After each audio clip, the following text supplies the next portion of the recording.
So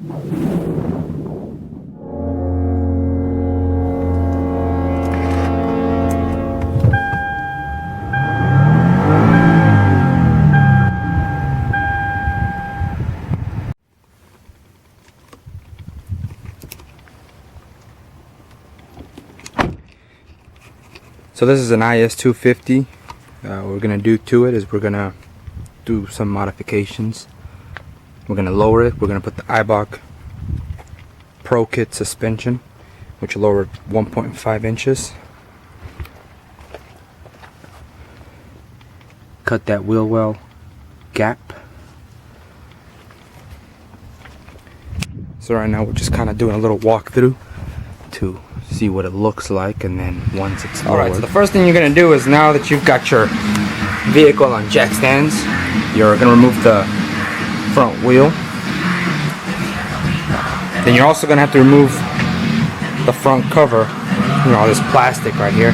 It's got 1, 2, then a bolt back here, you just kind of with your fingers, and then one right here. This one was kind of a pain, just pull it.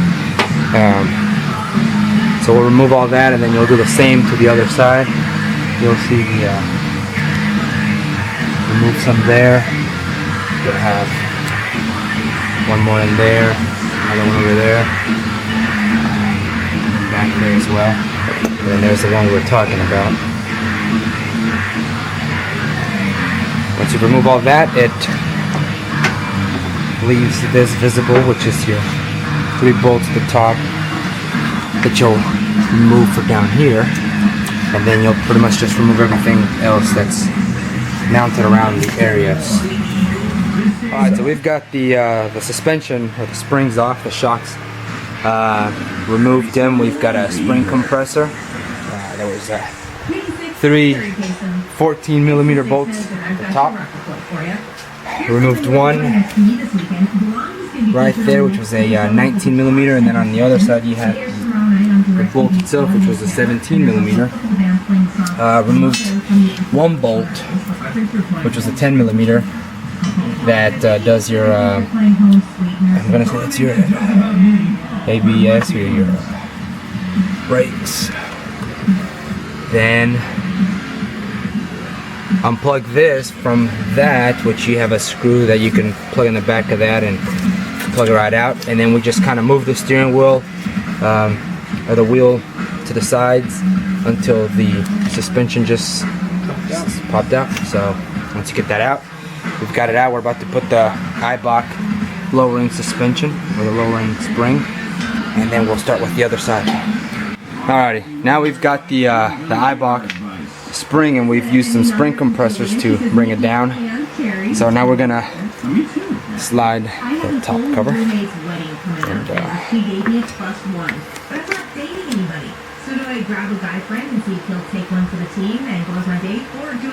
already sweating in the camera. Okay.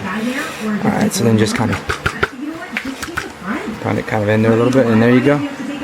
Then you'll use your nut bolt. And yeah. It's like the dog is like a dude now. Yeah. Okay, take a dog. There you go. And then once you're done with that, release the spring, and it'll be good, and reinstall it in there.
sure that whenever you're putting the spring back together, that you pay very close attention to how it came off.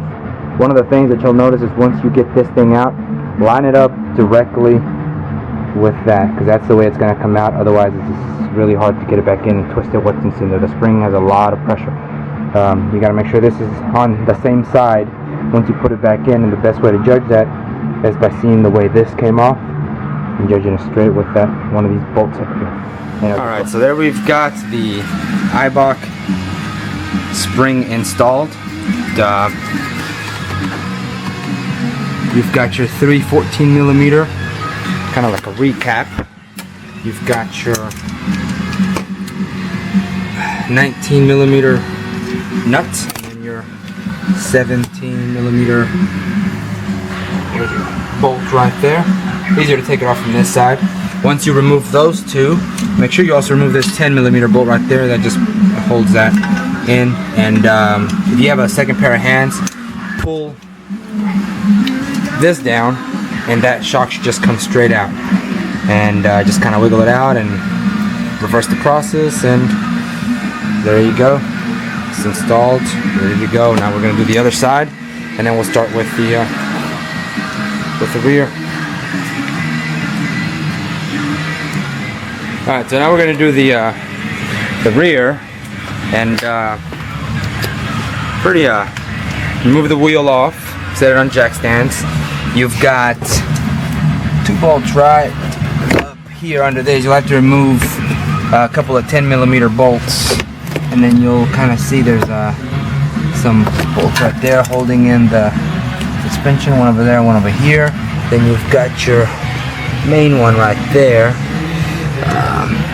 You don't really have anything connected to it, so you shouldn't have to worry too much about that.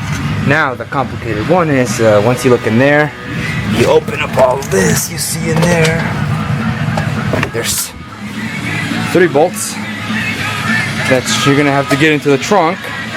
A specialty tool that you're gonna need is one of these little things right here, so you can pry those tabs open.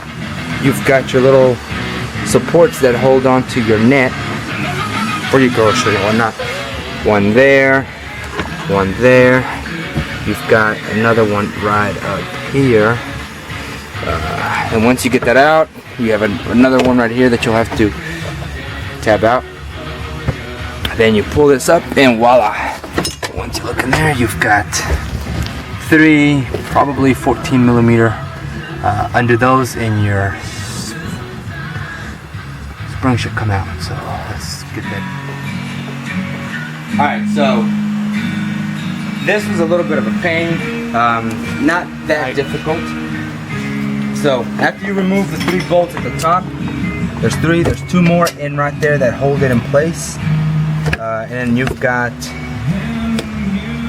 1, you're gonna have to remove 2 down here. Right there. You got 2, one that holds the suspension and the other one that holds it to the actual brake area. Now, once you get it there, what I did is I just grabbed this this long bar, put it down in there, and just press down until that suspension was out. It's going to be the opposite once you put it back in, because there's now pressure going down. Just grab a jack it up to put it in place, and you should be able to, stuff it back in there. If we look at the trunk area right now, we've got both areas kind of dismantled. You've got your 3 sets down here, 3 bolts that'll come off. This is the same. You've got to pretty much take out everything from the back, and it's pretty easy to put back in, so no biggie there. The next thing that's going to be done is the taillights are going to be smoked, and daylight running lights are going to be LEDs.